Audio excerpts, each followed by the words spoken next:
Hey trappers, Dale Billingsley here, Billingsley Brand Lures. So guys, I feel like I owe some of the new trappers and the young trappers who watch this channel a very sincere apology, and I really believe that. I think, and not just myself, but I think a lot of us as YouTube creators, we have developed maybe I don't want to say developed, but maybe we have implanted a stigma among new and young trappers, and by having them think and feel like they need a truckload of traps to go out here and catch a bunch of fur. And guys, that's not how it is. And if I've ever led anybody down that road, then I sincerely apologize for that, because that's not my intentions at all. You new trappers, you young trappers that are maybe trapping a little bit before work or after work, or school, before school, after school, um, you know, maybe on your vacation or your school vacation holidays and on the weekends and stuff. Guys, what you want to try to do is run as many traps as what you can afford. Not only with money monetarily, but also in time.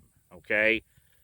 I understand. I've been there. Okay, I was a school kid at one time, and I had a mile loop that I ran before school, and then I had another mile loop or mile and a half loop that I ran after school.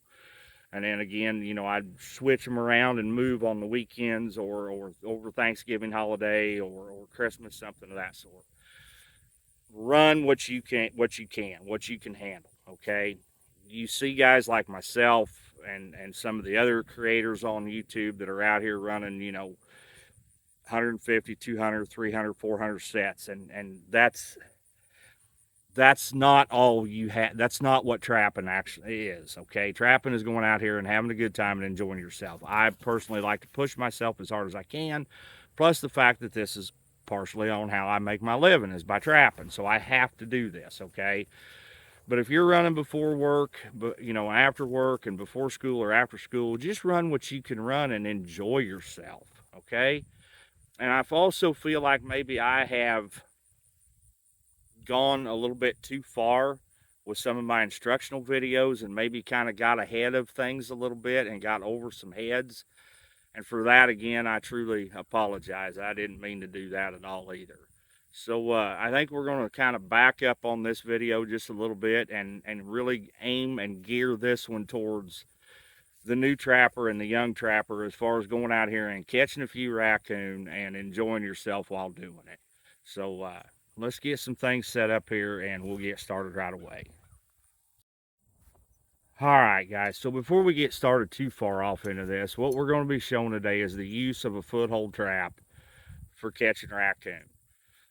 Now, everybody knows, if you've watched this channel long enough, you know how I feel about the dog proof. And there's a reason why I feel that way. And the reason why I push using footholds, conibears, and snares so much. If it's legal in your state, you can use it. You need to learn how to use those.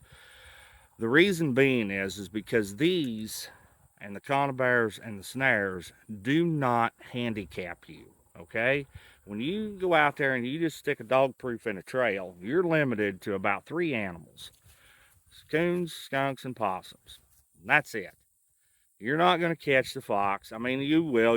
Okay. So there's been some guys catch a few fox in the dog proof. I'm not saying it can't be done, because pictures don't lie. They show that they are.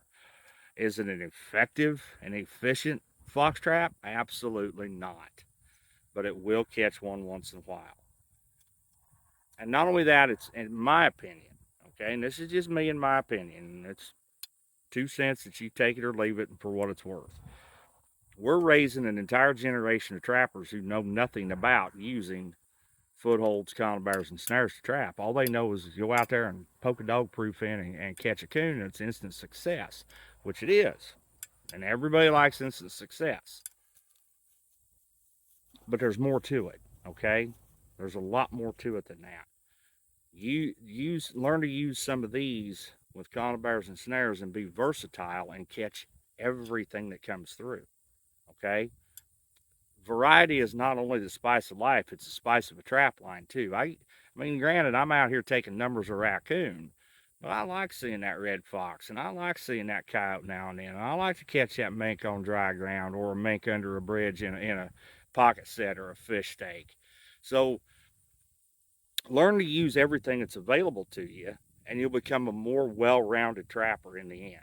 Okay, so just had to get that out there. It was on my mind. I had to get it out. So we'll get set up here. All right, guys. I don't know how well it's going to show up in the camera, but this is a simple and as easy a raccoon set as you can put in. All I've done is taken a stick and stuck it in the water out there, and I put some of my, you can see the black running down that stick. That's just my red diamond #2 coon lure with a number 11 placed between it and the bank.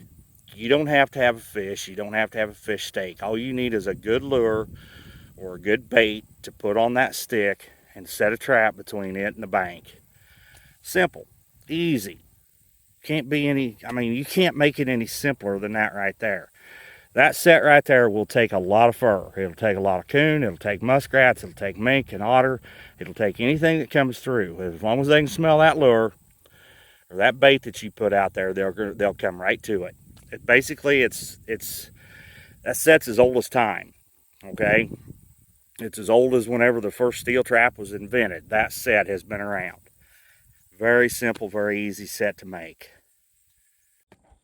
So I had one more thing that I wanted to voice here, and that is the availability of the information that y'all have to you today.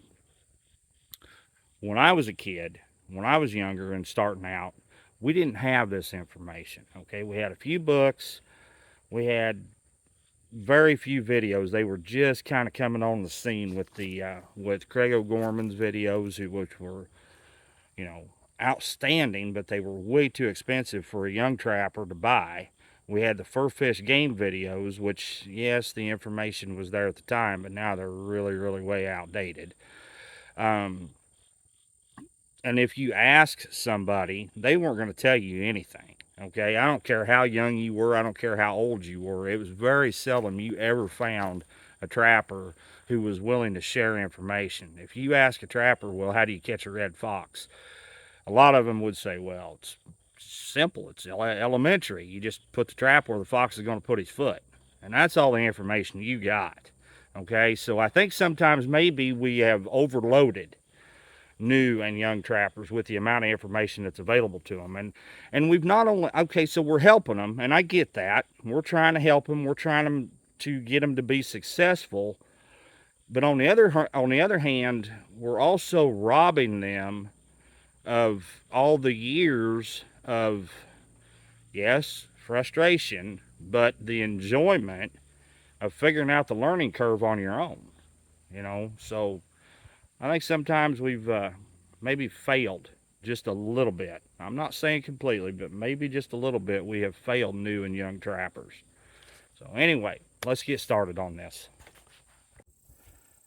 All right, guys, here we are. We've got one of the most versatile, most deadly sets that you can use for raccoon. We've got a trail coming through here, through this culvert. Hang on a minute, let me get my camera steady here.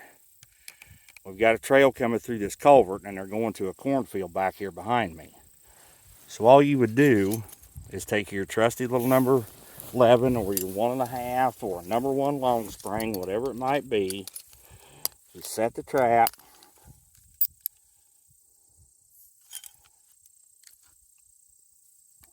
Set the trap. And all you do is lay it right there in the trail, just like that. Okay, try to get it on the level. Actually, it should go right there where it's a little more flat, a little more level, so that the trap is more solid. Take a little light grass, a little light handful of grass here, and all you do is that right there. That's it. That's set. That trap's set. That trap's ready for action. That thing will take every piece of fur that comes through, no matter what it is. Fox, coyote, coon, muskrat, otter, beaver, if one come through here, wombat, it wouldn't matter, okay? Whatever came through that trail, we're going to catch. We're not handicapping ourselves. We're not limited to a skunk, a coon, and a possum, and that's it. We're going to take everything that comes through here. This is the cheapest, most easiest form of trapping you can do right here. It requires no bait, no lure. All it takes is a trap and a stake. And that's it. That's all it takes. And you'll catch everything that comes through here. All right, guys. So what I'm trying to get through to you is if you're only running a dozen or maybe 2 dozen sets, what you want to do is try to load up. You load up a trail, or you put 4 or 5 sets around that pond like we were at back yonder, and you trap that area until there's nothing more there to catch. Okay, you've taken the cream off the top. You've still left a few for seed, and then you take that dozen or that 2 dozen traps and you move to the next area, and you do that again, and then you move to the next area. Get yourself some private ground permission if you can. If you have to be in the road ditch, then that's what you just have to do. But you, with a dozen or 2 dozen sets, can take an awful lot of fur in a hurry by moving. Okay, you just constantly keep moving your traps and moving your sets. I don't care if you're a school kid or you're working and running a part-time trap line, doesn't matter. It all works. And the other thing you need to remember and you need to realize, this whole industry is still going and still alive because of guys like you. It's not on the full-time trapper. It's not the guy out here like myself trying to make a living doing it, or at least part of their living doing it. It's from the guy that's running a few sets before school, after school, before work, after work. You guys make up the bulk of the fur taken in this whole industry. It's not us, because there's not enough of us. It's guys like yourselves. It's guys like you that are buying traps and buying supplies and keeping this thing going. It's not guys like me, because I'm broke. Now that's the God's honest truth. I'm buying traps, winning as I can, but I'm not going out here and spending, hundreds and hundreds of dollars doing it. These traps that I've got are basically all paid for and have been for years. So don't hang your head just because you're not out here running hundreds of traps. Be proud of what you're doing. Be proud that you're part of it. Guys, I appreciate everything you've done for this video. And again, I hope I've got through to you. And if I've ever led anybody down the wrong road, I sincerely apologize. Once again, this is Dale Billingsley with another one. Signing out.